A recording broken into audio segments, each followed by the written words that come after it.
the echo in the walls. It started with a quiet discovery, a chilling detail that no one could ignore. The house was old, built in the 1800s with walls that had absorbed decades of secrets.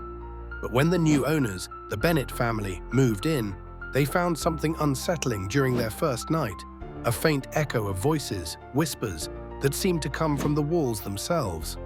At first, they brushed it off. Old house, creaky pipes. It was normal, right? But over time, the whispers got louder. So loud, in fact, that it became impossible to ignore. Every night at exactly midnight, the whispers grew into frantic voices. The family hired experts, sound engineers, paranormal investigators, but nothing could explain it. No wiring, no secret tunnels, no history of the house that could explain the sounds. Then came the discovery that would change everything. Hidden behind the living room wall was a small, narrow space, like a forgotten room. And inside it, a rusted metal box, covered in dust and cobwebs. Inside the box was an old, brittle letter written in neat, elegant handwriting. If you hear the whispers, you are too late. The house is ours now. It didn't make sense.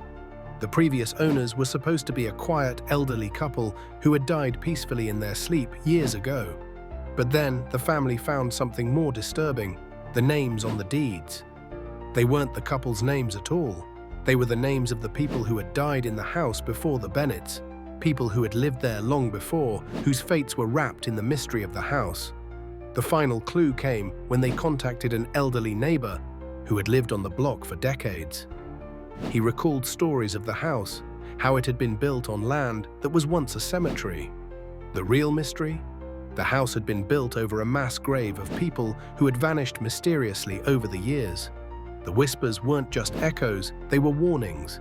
The dead had never left, and the Bennetts were just the latest in a long line of victims, unaware that the house was never meant to be theirs.